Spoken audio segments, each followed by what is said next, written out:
All right. Good morning, sociology.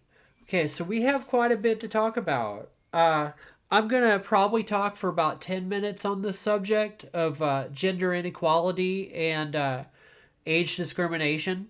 Uh, so, the one thing you need to understand is that, we're all getting older and we're all going to be at some point subject to age discrimination and gender discrimination. It happens in this country. It happens more frequently than people like to admit. One of the biggest issues that people have is, and one of the arguments that people are still fighting over is the nature versus nurture argument. And so when you're talking about nature versus nurture, is something biologically determined, or is it is it is it something that society teaches you? When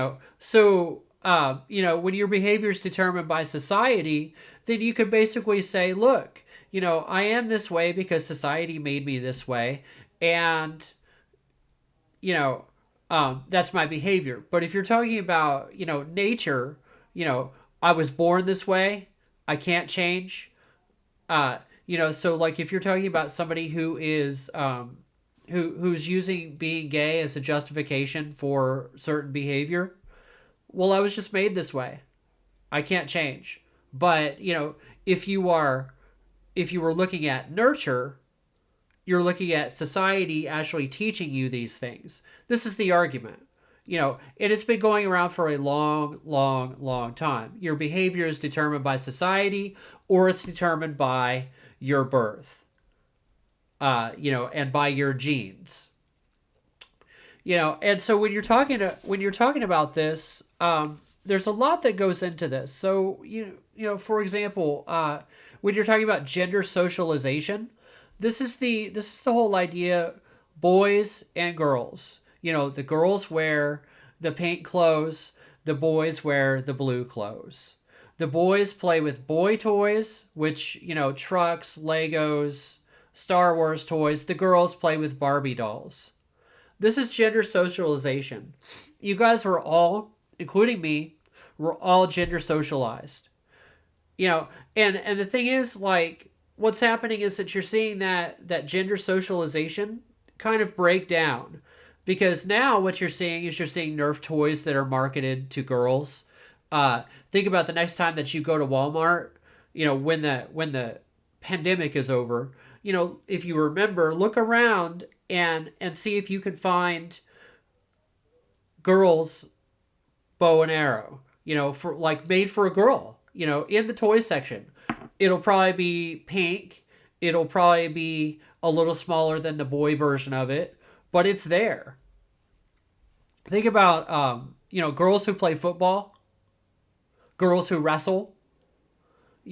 These are all things that in the last 20 or so years have started to change. And so you're finding that things that used to be exclusively a man thing are now kind of cross blended, and you're seeing things in society sort of normalize. So, for example, women construction workers.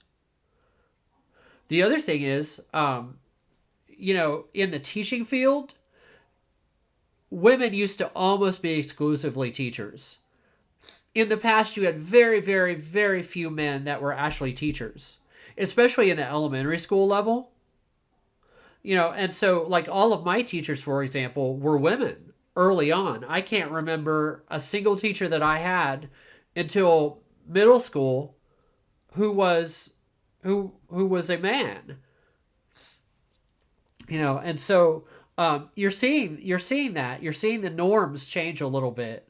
Um, a lot of times, when you're talking about your gender roles, and you think about, okay, so you think about like what a boy does versus what a girl does. A lot of this is encouraged by schools. So, like for example, if a girl wanted to play football, a lot of times she would be discouraged because hey, you might get hurt, or you're just not strong enough, or this, and in your you're finding sometimes that is being challenged. It's the whole idea of, at one point, way back in the way back, the boys had to have short hair and the girls all had long hair. And we even see that changing, and that in part was encouraged by schools and by society in general. And so, people have challenged that. Mesquite, Texas, where they had a boy who wanted to wear a ponytail, and the school actually made him cut his ponytail off in order to actually go back to school. And his dad actually sued the school and won. It was a big case. And, just because he wanted to have a ponytail, and the school wouldn't let him. And that's an example of gender socialization. And what they were telling him literally was, you need to fit in. And so this has been going on for a long time. And, since people have probably been around, it's now it's a lot of the ideas and a lot of the stuff that we've grown up with, it's being challenged. For example, and my wife and I did the same job at Walmart, and the way that we did our job, I made about $11.60 an hour. She made about $10.60 an hour. We did exactly the same job. We did exactly the same things. We dealt with the same people. We did everything the same, pretty much. And yet she made $1 less than I did. My mom, who never made more than $38,000 a year, was working with a guy who did the exact same job, and he made $48,000 a year. So, when she went to complain about it and ask about it, she was fired. And that's the gender imbalance. And unfortunately, as women, you're going to be you're going to be seeing that you're making less than a man for doing the same job. That hasn't changed a whole lot. But there are a lot of people complaining enough about it that it may in the next few years. What you also have to watch out for is that, when you guys get older, like say in your 30s, in your early 40s, you're going to be confronted with what's called ageism. It's the idea that a younger person can do your job better than you. And it doesn't matter if you've been doing this job for 10 or 15 years and you know the job better than the person who wants your job.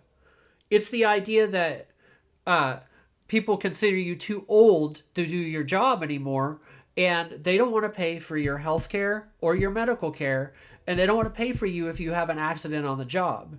And so they'll hire a younger guy who they can pay less, or a younger lady who they can pay less, in order to do the job that you've been doing for years.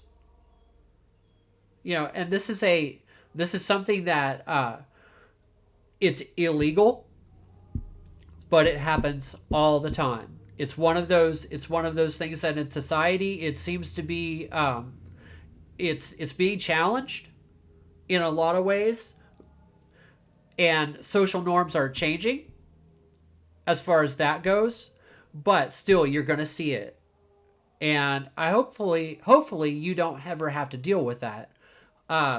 When I quit my job in Raymondville, the principal at the time flat out told me, she said, well, it's good that you're quitting, Mr. McPhail, because we can hire a younger person and we can pay him less and we can have him fresh out of college. And I thought, wow. What do you say to that? This is the gender imbalance that we're confronted with. This is the age imbalance. And when you're talking about ageism, and it's in the video, those people were fired from their radio station because they wanted somebody who was younger, who was more hip, and they sued. If you have not watched the video, watch the video. Also, if you watch the video and you give me a thumbs up, I'll give you a grade for it. Okay? So you watch that video, give me the thumbs up, you'll get a grade for it. Okay? All right. Well, I'm about ready to sign off. So, please be well. I miss you guys. I miss being in that class. I don't know that we will physically see each other this year. I don't know. Maybe we will. Hopefully. Um, but please keep up with your notes. Please keep up with the assignments. Okay. All right, guys. Have a good night. Bye bye.